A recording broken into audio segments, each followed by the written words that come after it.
Today we're going over the recipe for a classic British supercar. Now first of all, you'll need some glass fibre. You can make it in whatever wacky shape that you want, and it's far cheaper than that fancy carbon fibre stuff.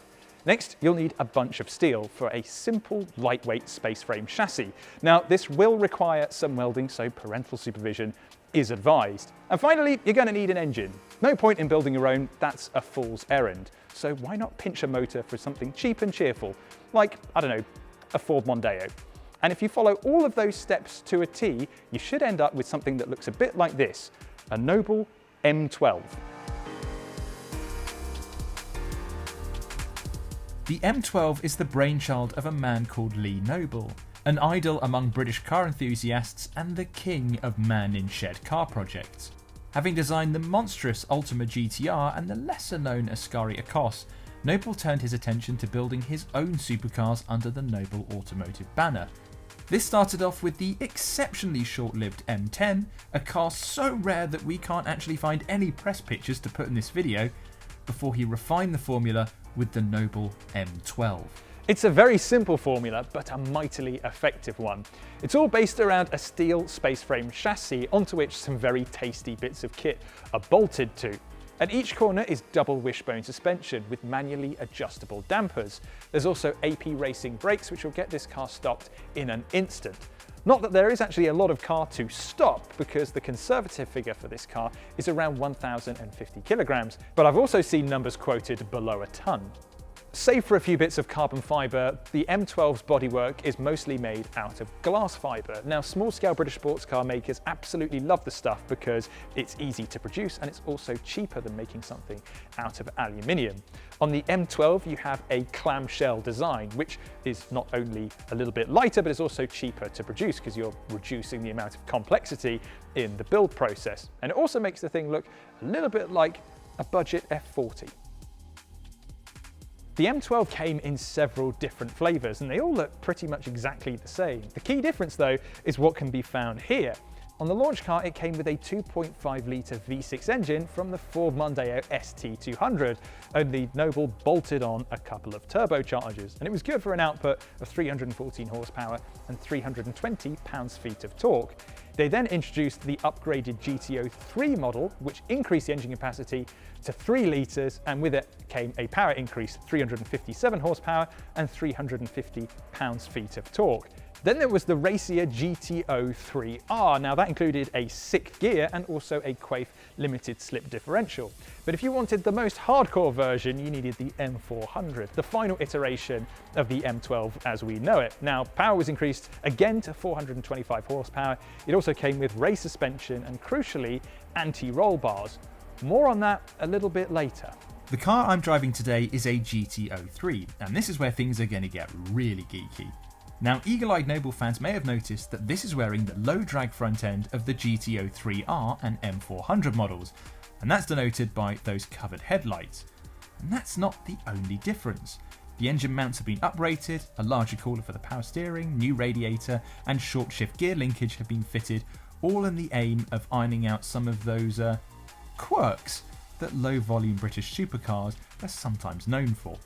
It's currently listed at PistonHeads.com through Hilton and Moss, which is where we're filming today, and I'll leave a link to that down in the description below. Now, Hilton and Moss have actually looked after the car for the 2 previous owners and have even gone to the trouble of doing a full restoration on it, so it's one of the freshest M12s that you can physically find. And for $49,995, it's a bit of a bargain as well.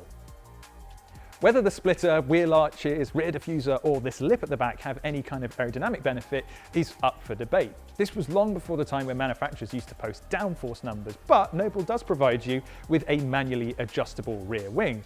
Now I had to dig through the PH forums last night because it's an absolute treasure trove of information on cars like this, and apparently if you set this rear wing to 12 degrees you'll generate 60 kilograms of downforce at 100 miles an hour. Not that you'll notice that unless you're really committed to taking roundabouts. From the outside, particularly in this colour, this M12 actually looks pretty sophisticated, but it's when you step inside that things feel a little bit more handmade. Granted, you do get some luxuries. You have quilted Alcantara on the roof lining up here and also Alcantara around the roll cage, but everything else is extremely basic. And you have the good old-fashioned early 2000s design trait of silver plastic trim, which looked pretty cool back in the day, but now is a little bit out of date. As is this Momo steering wheel, which kind of looks like it's come straight out of Fast and Furious, particularly with these red buttons for the horns. I'm pretty sure those were NOS buttons in Brian's Eclipse. But none of that matters really, because you're going to be far too busy looking out and driving to focus on what the switchgear is like or the fact that the gear lever comes from a Ford. Now, what does matter though is a good seat, and in here they are absolutely sublime. Now, they are kind of slanted back by quite a bit, but I'm pretty sure that's to cater for a big clunky racing helmet. And what's also quite nice as well is that you have a regular seatbelt if you fancy it, or you can use these 4-point harness belts as well, which is absolutely ideal for a track day.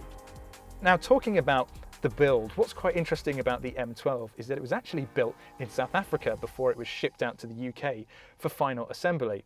So on Noble's part, that meant that they could save money on labour costs. They could also say that it was built in Britain for people that care about patriotic motoring, and if something went wrong, they could blame somebody else. This is boyhood dream stuff today. I grew up watching the Noble M12 on various TV shows, remembering that one particular episode of Fifth Gear where Tiff Needell was drifting it around Anglesey in the pouring rain. And I also always had a space for it in my virtual garage in Project Gotham Racing and Test Drive Unlimited. So there's a lot riding on this drive today. Is it the car that I thought it would be from my childhood? And it absolutely is. Now, like the TVR Cigaris I drove recently, and you can watch that by clicking the link somewhere on your screen, this thing has 0 driver aids. The only thing that's looking after you is a hydraulically assisted steering and also servo brakes. Other than that, if you mess it up, it's your own goddamn fault. But it's not nearly as intimidating as you would think it would be, because like the Cigaris, it's engineered to work around it. So the throttle pedal has got a load of travel, which means that you're not getting any nasty surprises of power or torque just coming out of nowhere and setting you off into the bushes. And you'd think that would be a far greater problem in the Noble M12, because you've got a couple of turbochargers, which you can probably hear whirring away behind me. But in all fairness, it's actually quite a linear car, but you just get that surge of torque from the turbochargers that you wouldn't get in, again, that Cigaris that I drove last month. The steering's lovely as well. There are some cars of this era that can feel just a little bit on the vague side, a little bit kind of heavy in the wrong sense, but the steering in here is actually pretty light. It does also feel very accurate. However, what I will say is that this car is actually running on brand new Michelin Pilot Sport Cup 2 tyres, which is about the stickiest thing that you can get that's legal for the road. So what I'm experiencing here might not be the same for every M12 GTO out there. What is the case though for most M12s is that this car doesn't have an anti-roll bar, whereas the M400 does. And you might be thinking, why would a supercar not have an anti-roll bar? Well, it was all designed to make the M12 feel like a more usable car, something that wouldn't shake you to pieces. Yes, it would be fast on track, but you could drive to and from the track in relative comfort. And this thing is absolutely smooth as butter. What doesn't feel particularly smooth is the gearbox. I mean, it does a perfectly good job of changing gear, but it is a tad on the vague side, as is the brake pedal.